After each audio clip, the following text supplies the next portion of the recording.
Well, it's a big day today. It's the end of an era at Tata Sons as N Chandra writes that he will not seek reappointment as chairman, bringing 6 months of uncertainty over his extension to an end. Chandra says the Sir Grabji Tata Trust and Sir Ratan Tata Trust had unanimously recommended a 5-year extension, which was also backed by the Tata Sons Nomination and Remuneration Committee and the board.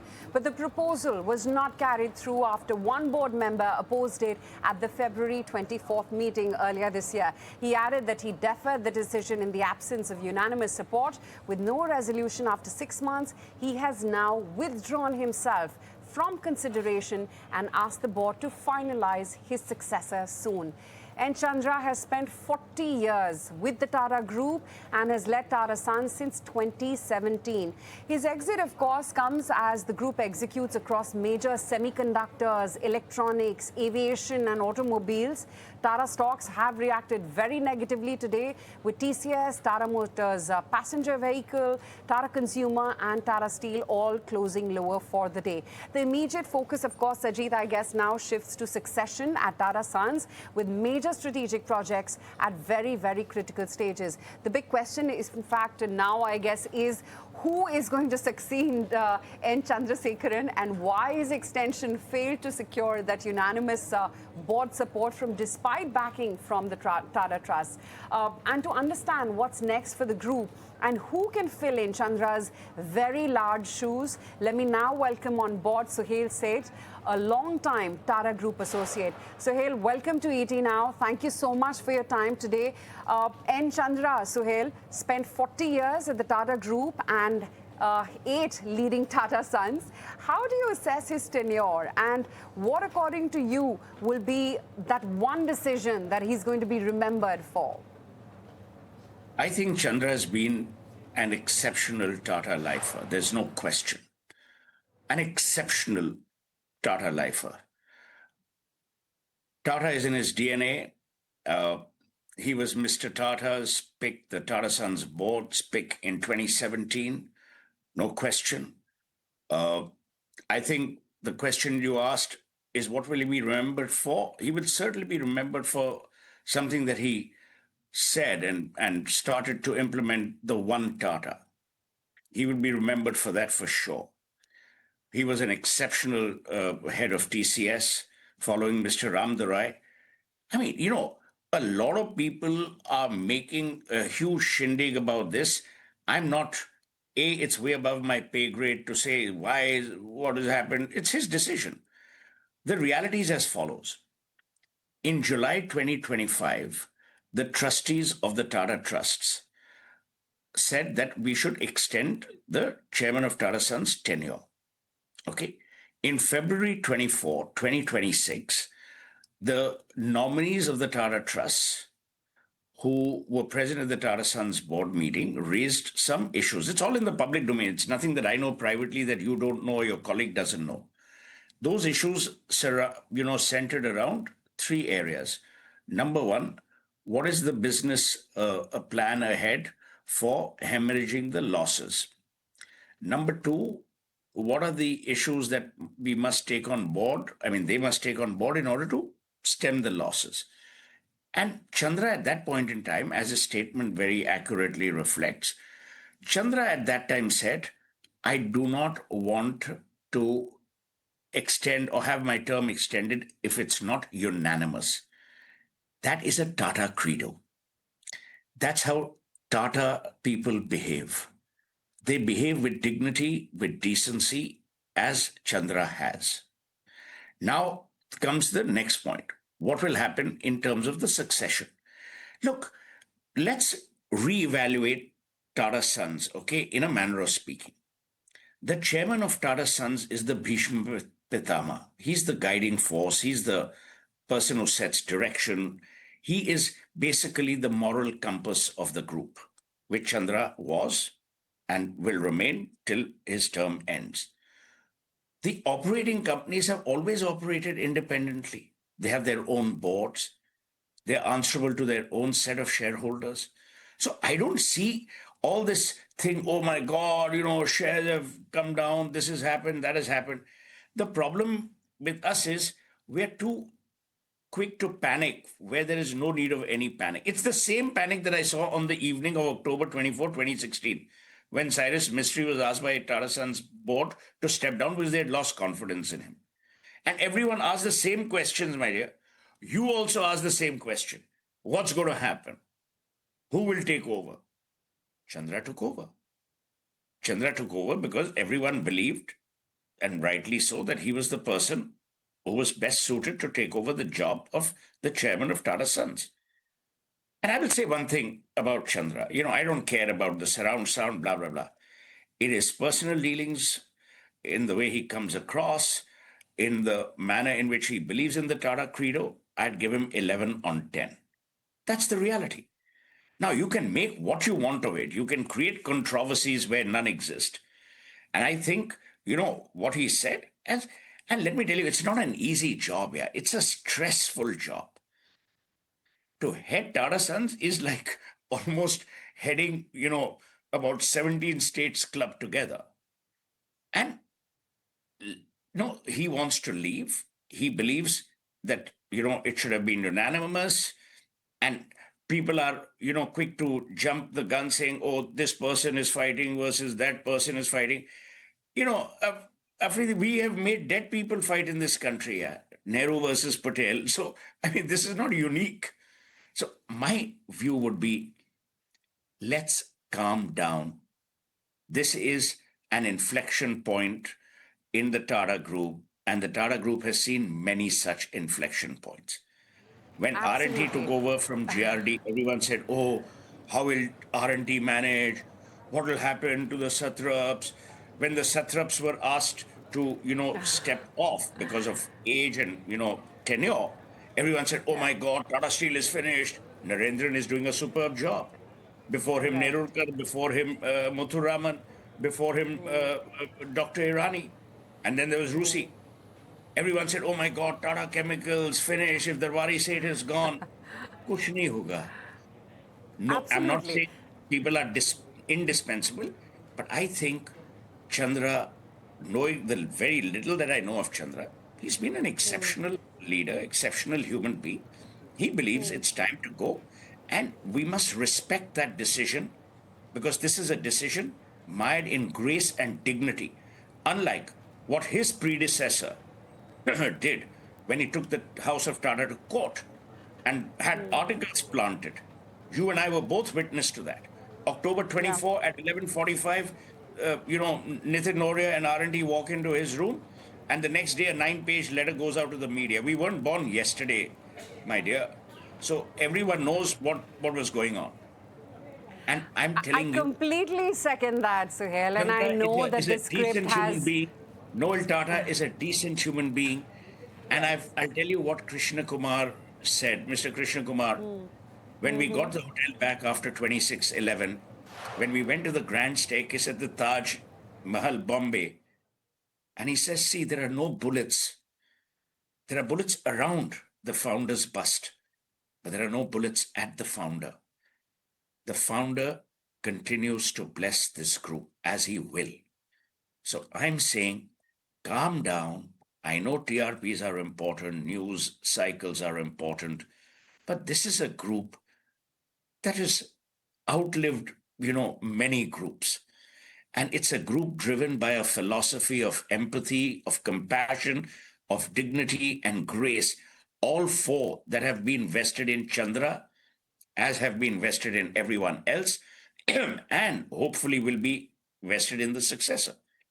It's the selection committee's job. You can't take over because you're too young. I can't take over because I'm incompetent. So they will choose someone good. That's how it should be. Absolutely, Suhel, and I'm not taking away from the fact that Chandra should be given his privacy at this juncture. And I'm not taking away from the fact that, this script has not played out earlier. It has, and companies are bigger than people by the end of the day. But ours is the business of news, as you would also know. What I wanted to understand from you is that, Tata Trust unanimously backed a 5-year extension. The nomination, the remuneration committee backed it. The board largely backed backdate.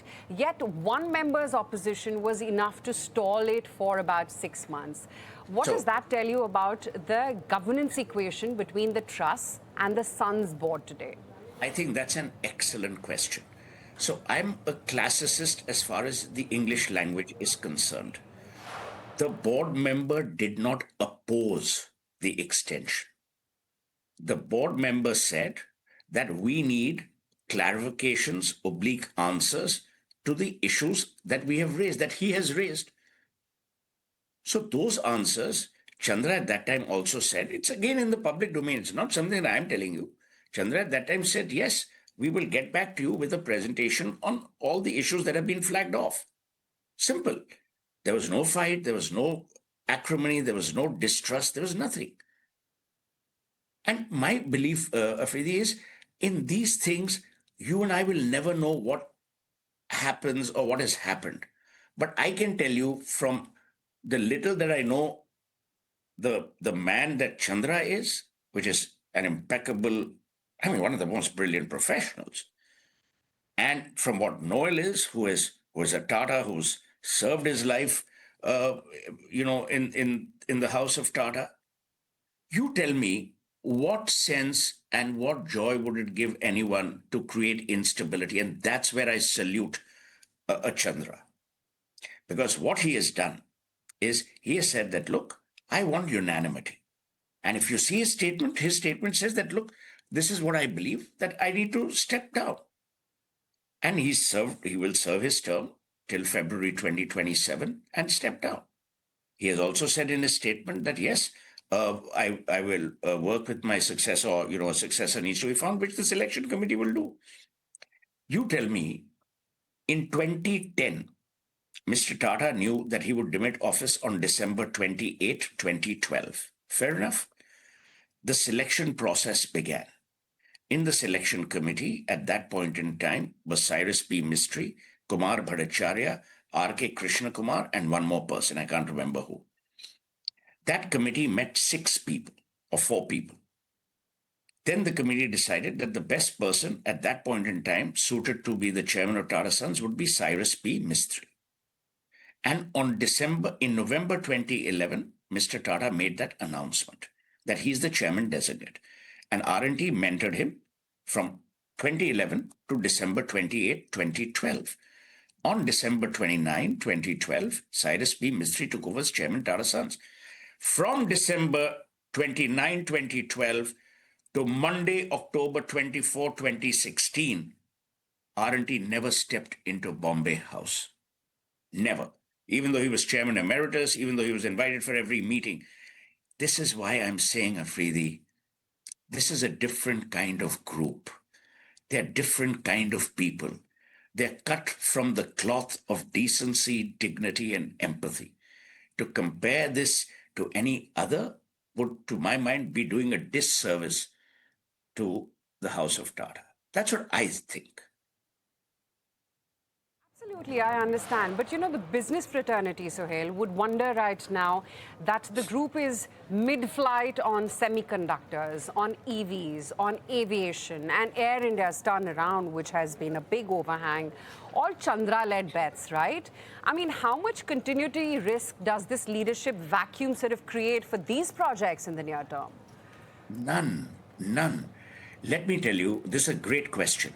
Let's look at the structure right now. The chairman of Tata Sons, as I said, is the guiding force. He looks at strategic direction, institutional compliance, and at the value architecture of the group, which Chandra has done.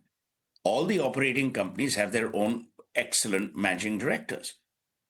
They all have independent boards. Air India is a subsidiary of Tata Sons because of the fund infusion that it needs, blah, blah, blah. And that's how it is. Chandra is not flying an aircraft. And please remember, for all the people who say Air India this, Air India that, yes, there are blips. There are blips with every airline. No one engineers, as sad and horrific as it is, no one engineers a crash. No one wants consumer discomfort. No one. And steps are being taken. I fly more than most people do. And I'm seeing a new Air India. Is everything perfect? It isn't. There is no such thing as a perfect storm. So let's also stop bashing Air India. In our country, it's easy. Oh, this dal was ill cooked. Oh, sorry, this was not right. ठीक है. Look at the other airlines. I mean, other than two or three, the aviation business in the world is in a state of flux.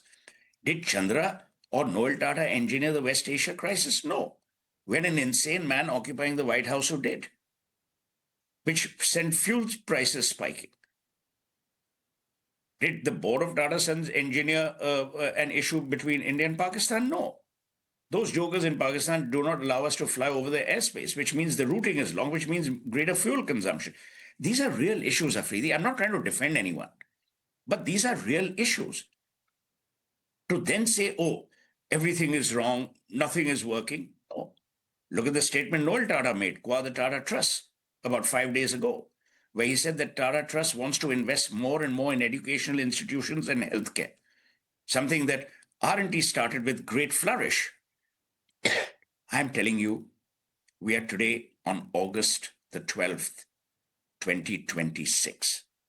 Let's revisit on August the 12th, 2027, and you will then see for yourself the stability, the decency, and the dignity with which the House of Tata act. There will be no since we're issue. talking about since we're talking about the way forward here, Suhel, succession at Tata Sons has always been sort of fraught with a lot of fragility. I mean, Cyrus Mistri's exit still looms large, right? And we're still bringing it up. What should the board at this juncture prioritize this time to try and avoid a repeat of that boardroom battle playing out in public? I don't think the Cyrus Mistry era will repeat itself. I mean, God bless his soul, he's no longer with us. So I don't think that'll happen. And that is quite evident from the statement of Chandra's. Number two, you asked a very valid question. What happens to succession? Succession in this country is a malaise. We all believe we are immortal, and it is no one's fault. It is not Chandra's fault. It is not Noel's fault. The board of Tata Sons is also not at fault. They will do what they feel is right. Please remember, the Tata Sons board today has some, senior heavy hitters. So, and they're a responsible board, as all boards at that level of that order need to be. So I'm not worried. Now, let me tell you, and this has nothing to do with the Tatas. This is a total segue that I'm doing. The other problem in India is if you announce your successor, no one gives a toss about the incumbent. They all run after the successor. So I think what is happening is good. It's stable. It's created stability. I don't care about the stock market. The stock market, you know this better. I don't even understand the stock market. The stock market has its own peculiar behavior of deciding life. Let them. But we are worried market. about. It always plays on emotions. But Suhel, if I were stock market to is interrupt you and I know, there. yeah. Stock market is led by 10 brokers. You guys know this deal, yeah. Why do you think I've never invested in stocks? I'm happy with FDs. It's a riot out there. Due respect to them. So I'm not bothered about the stock market. My worry is No, nor am I. It's always playing up on emotions, but I understand that. So if you were advising the trust today, Suhel, would you look for an insider who's been groomed within the system, or is this the moment for the Tata Group to bring in outside leadership to try and break from the past? I don't know. It's A, way above my pay grade. B, I'm not competent. But I will only leave you with one thought, which troubled R&T, which troubled everyone at that point in time. It was the same insider-outsider debate. And the reason why they chose Cyrus was already on the board of Tata Sons from 2006. He knew the company. He knew the DNA. It's another matter what he did with it. And I don't want to go there. That's unfair because he's not amongst us. But the reality is, we don't know. And I'm no one to advise anyone because A, it's a decision that the board will take. It's a decision that the board will take based on the representation of the shareholders, of which Tata Trust is the largest. And I think I'm not trying to I'm not trying to deflect here. Please remember, I've never deflected and I won't. I genuinely believe, having seen the group from January 1990, before either of you were born, I can tell you, Afridi, it will all pan out well. There will be a lot of discussion, a lot of news shows, a lot of this, a lot of that. Articles will be written by people who have no clue about what they're writing. It'll all play out. But mark my words, you will see the House of Tata run the same course of decency, dignity, grace, and empathy as it always has. There's something special about this group. There's something special about the spirit that guides it. There's something special about every employee who works there. People don't work at Tata for a salary. They work at Tata for validation of humanity. That's the difference between Tata and anyone else. And I'm not dissing other Absolutely. groups. I'm just saying there's a certain, you know, I don't know, I hope you're from Lucknow. There's a certain tehzeeb, there's a certain terao, and there's a certain grace, all of which we are losing in all this rush in our lives. See, in Bengali, there's a saying, ki জীবনে কিচ্ছু হয় না যদি আপনি চান না আর আপনি যা চান ওটাই হবে means nothing happens that you don't want and what you want will happen. Grace, dignity, empathy, and dignity will not leave the house of Tata. Never. On that very dignified note, though I'm not from Lucknow, much from Delhi, but we will keep that discussion for another day. So he'll say thank you so much for your time today on ET Now. Thank you so much. Thank you, Afridi. Thank you, Thank Saji. Why did you let him speak, poor chap? Because you were asked to speak with me, that's why. Yeah. But anyway, Thank good you. chatting with you. Thank you. And I'm glad that ET has had this discussion because it needs to be had. People need to know, Yeah. but people also need to know that everyone is staying the course and steering a very stable ship.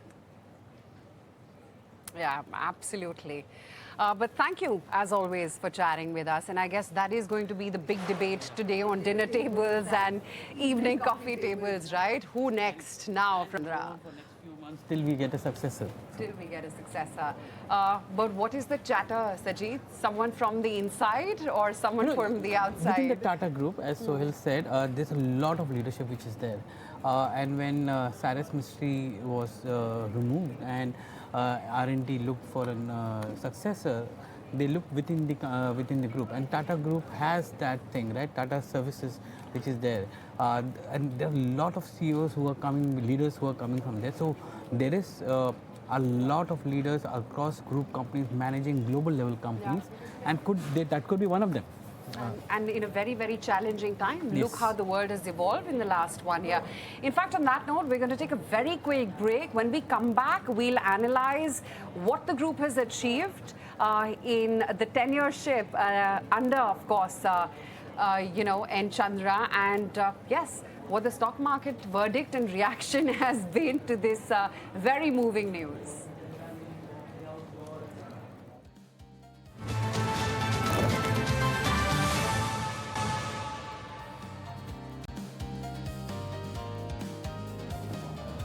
Welcome back. Doing this special show on the eve of N Chandrasekaran deciding to step down when its tenure gets over in February 2027. We're now joining us Ajay Srivastava, MD Dimensions Corporate Finance. Ajay, we want to discuss with you the market impact of this big transition that's going to happen with India's biggest industrial group. But before that, let's look at how some of the Tata companies have performed over the last 8 to 9 years. And Ashesha joins us with that. Yes, first up, let's talk about Tata Motors and the turnaround we have seen in JLR over the last few years. It was acquired in FY19 when it was incurring losses to the tune of about 3.6 euros. Now remember, flashback to FY25 where it has reported record profitability, net cash and best ever margins in the history of the company.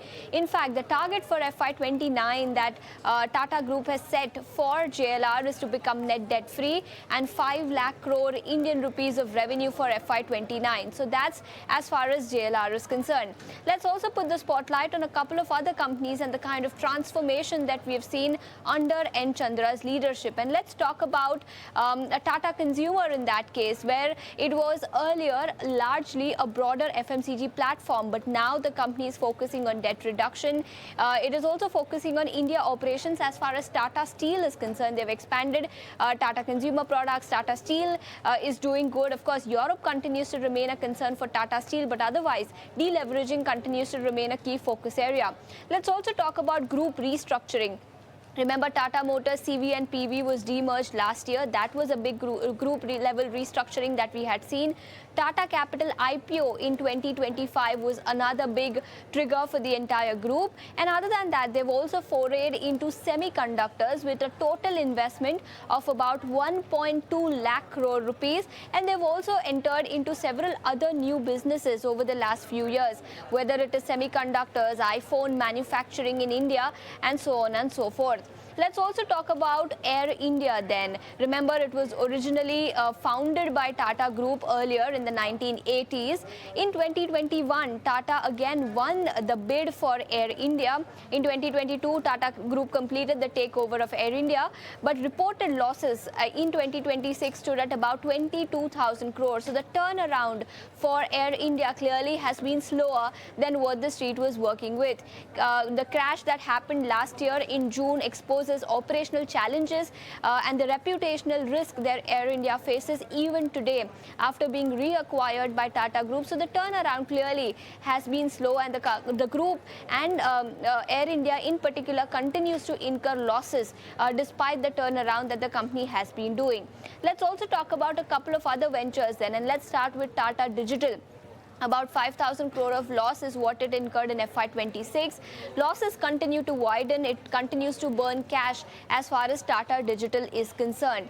Remember, a Tata New app, that was another app that was in the works. A lot of investment was being done for that, but there is no clear path to profitability, and thousands of crores were being invested on Big Basket, Tata One MG, and Chroma. So these were some of the misses under N Chandra's tenure over the last nearly 7 to 8 years of him being the chairperson of Tata Sons.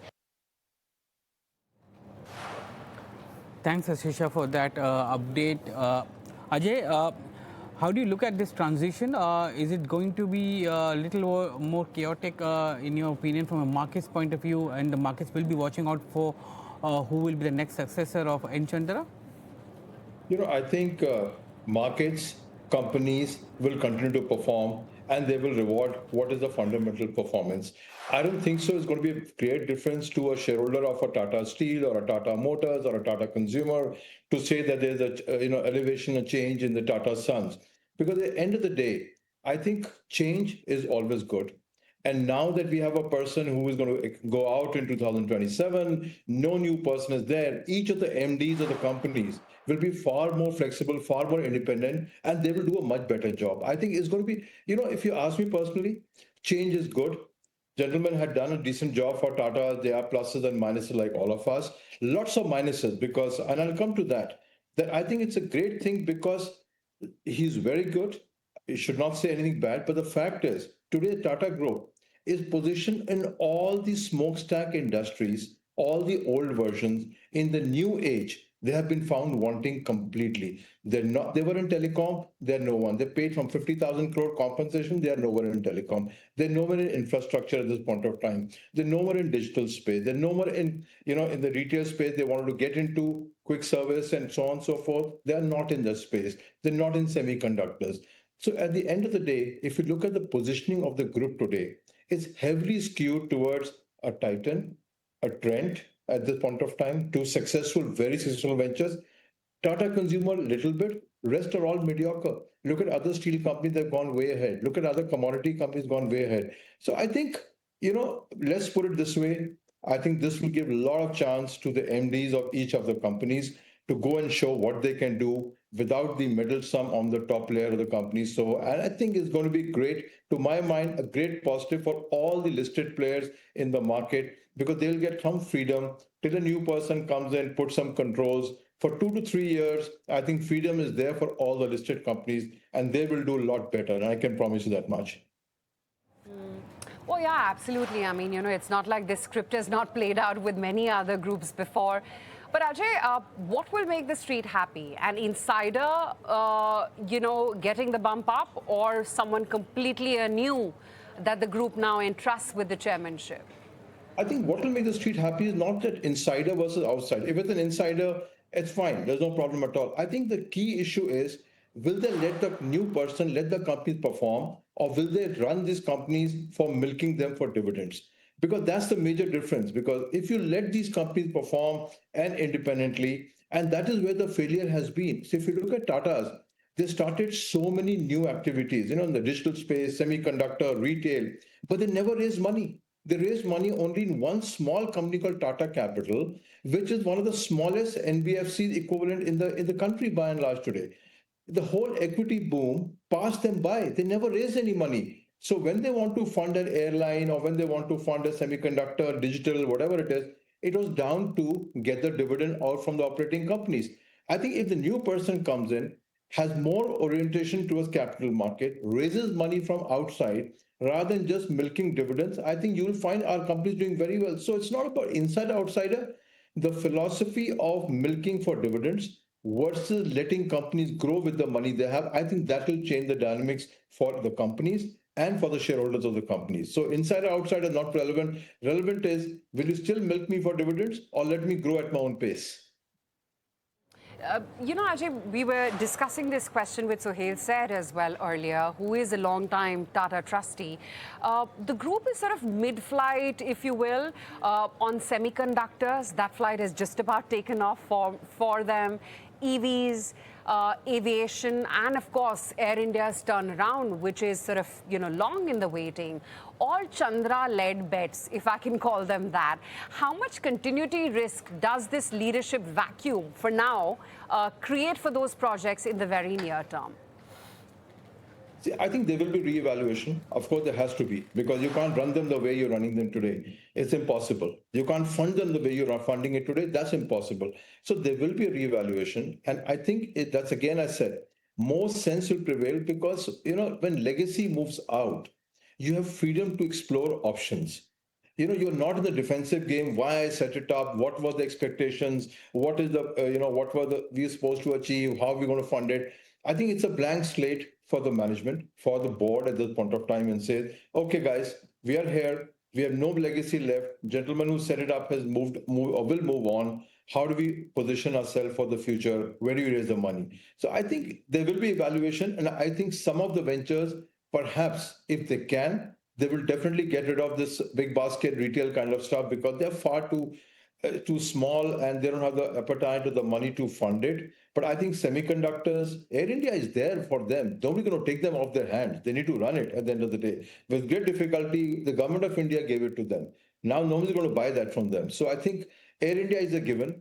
All other ventures, I think, will be up for review. But I think the most likely, which will be an exit point, could be the retail part of it, because semiconductors is something that they would like to go in, and the rest of the businesses are just too small to even make a difference. What is your view on the contentious issue of listing of Tata Sons?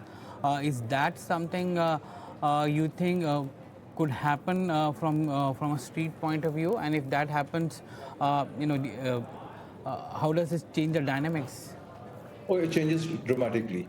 I think a listing changes dramatic dynamics, because the responsibility, the performance, the board, decision making, everything's thrown open. Because if you got a family promoter chairman, you'll have two independent directors on the board. You'll have much more transparency of decision making. I think this whole fiasco and all the last 2 years thing which happened wouldn't have happened if it was a listed company. In the public domain, information being shared, the resolutions being passed, related party transactions being flagged out. I think, fundamentally, it's a great thing for even the capital markets, for the shareholders, to have a listed Tata Sons, so it's transparent, and therefore it is very easy for it to be governed and people to interpret. But whether it's good for the promoters at this point of time, I doubt it, because they would like to keep it inside the system, so they don't have to explain every decision to anybody. How do they allocate capital? How do they use the dividend? What do they do internally? Who gets what? And number three, most important, I think, is that once you're a listed company, your ability to influence your subsidiaries also changes quite substantially, because then if all in listed space, you are controlled by SEBI, disclosures, MIS, and all kind of norms, and therefore the governance pattern will change dramatically. For the shareholders, I'm telling you, for Tata company shareholders, it's the best thing if Tata Sons is listed. It's the greatest thing to happen. Maybe not for promoters. So I wish it gets listed. We have one more share to invest in, which is good quality. Put all Tata companies and you can invest in them. And it's going to be great for the listed companies because the transparency will change dramatically. Capital allocation model will change. So I think it'll be a great thing if it is listed. I hope it is listed.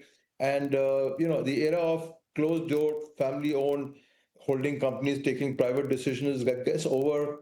You can extend it for one couple of more years, but sooner or later it has to be listed. And if government insists on it, it'll be a wonderful decision. Very quickly, while of course the reaction today was only exaggerated on a TCS, but other than that, if these stocks from the Tata Group companies were to fall further, which one would you buy?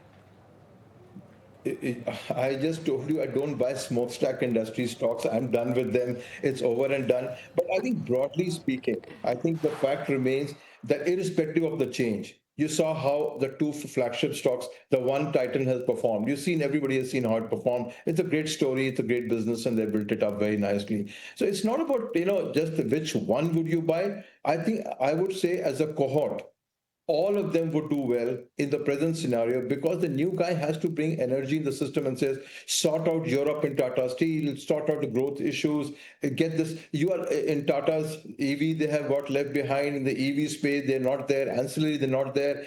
If you look at, just look back and say, which are the groups, industries India has done great with, and Tata is not there. You'll find out they're not in pharmaceuticals, they're not in CDMO, they're not in digital space, they're not in automobile ancillaries, whole host of places where India has done phenomenally well, they're not there. But having said that, if there's a great correction, I think Tata companies, as we said, corrections are always good to buy fundamental companies. Companies are good. Management will change, things will change. And 5 years back, you look back and says, life was good, change is good. Yeah, change is always good. Ajay Srivastava, thank you so much for joining in today. Great speaking with you as always. Well, the Tata Group's listed companies today did see some significant revenue growth. In fact, during N Chandra's tenure as Tata Sons chairman, and Trent's revenue, guess what, grew more than 11 times, while Titan's revenue increased 6.6 times under N Chandra. But the picture, of course, is mixed, as it always is with such a large conglomerate, and raising the bigger question of how evenly the group's growth translated into profitability, and how is it that the share prices under his tenure actually panned out. Harsh joins in with that analysis. Yeah, so look at the Tata Group and, the strongest performers over the last 9 years since N Chandra took charge have been Trent and Titan, at least on the revenue side. They've clocked revenue growth of 25 to 30% roughly on a CAGR basis over the last 9 years. So you've seen some real strength in terms of top line growth for both of those. In fact, Trent's revenue has gone up 11 times in 9 years. That's just the strength of the revenue growth that Trent and Titan have seen. Those are the two big ones. Outside of that, there are plenty of others which have just about done double-digit growth. You'll see Tata Elxsi there, Tata Consumer there, and Indian Hotels has also done a 10.5% revenue CAGR over the last 9 years thereabouts. Also, Indian Hotels has been a big turnaround from a profitability standpoint. I'll come to that. TCS, the bellwether, has done 10% growth, 9.5% CAGR growth over the last 9-year period as well on the revenue front. Tata Steel, there's been a bit of a turnaround, 8.5% growth that even Tata Steel has clocked. Even Tata Motors has done low single digit. That's where the possible growth concern has come from a group perspective. Let's talk about profitability though. And again, Trent and Titan, both of those stand out in terms of profitability. The profit growth for Trent has been nearly 40%, 39.7% is the 9-year CAGR on profit for Trent. Titan has done a 16% PAT growth as well, so very decent growth. Tata Elxsi is the one that really stands out here. Tata Elxsi has done 13% revenue growth, but on the PAT, you've seen some very sharp growth, 34% growth CAGR off a low base, very likely of FY17, is what Tata Consumer has done, Tata Elxsi has done.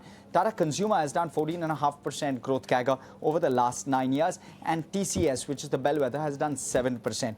Let's talk about Tata Steel now. It had a loss of around 4,200 crore FY17, which has turned into a very strong profit of nearly 11,000 crore in FY26. Talking about the other one, Indian Hotels, it had a loss of around 203 crore in FY17, has now done a profit of around 2,247 crore. So you've seen some very sharp growth in terms of profitability turnaround in both of these stocks. So not only is the growth revenue tailwind been strong, but you've seen some good turnaround even in terms of profitability on a couple of those names. That's broadly the way in which some of these stocks have done.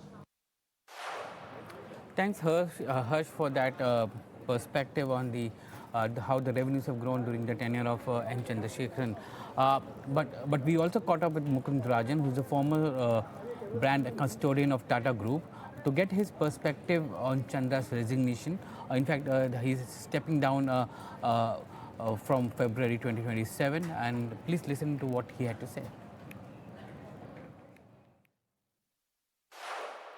Well, I must say I'm quite surprised at the news, but I guess events have led to this, including the upcoming AGM of the company. And in his statement, it looks as if there has been some issues with the board. He has referred particularly to a board member whose support he did not seem to enjoy. One would always want in a group as large as Tata's for there to be consensus around the leadership right at the top. And you cannot wish away the role of the major shareholder. So if it is indeed the trusts that are being referred to as the entity that had concerns about performance, had concerns about continuation of the current leader, obviously those have to be addressed. This was known before because one of the members in the February board meeting did not endorse his continuance. And since the decision was not unanimous, Mr. Chandrasekaran decided to defer the issue for a future board meeting to decide. This is a very, very difficult situation with new investments in semiconductors and batteries and those issues which solar and those kind of issues which the group is venturing into, with the uncertainty internationally being what it is financial conditions being what they are and can get tightened up a little bit. So those kind of issues are on the horizon. But even if a person takes over, obviously the complexities are so huge and the number of units or number of industries which are within the Tata Sons fold are too numerous and too varied. It's going to take some time for the new person to really understand the business in its entirety and take a view as to how to steer the ship forward. Well, that was Dr. Mukund Rajan, former brand custodian of Tata Group, and R. Gopalan, former finance secretary, giving their perspective on on N Chandra's stepping down as chairman of the Tata Sons. That's all we have on this special show from Aisha Faridi and myself. Thank you for watching. Stay tuned. We'll be back with more news.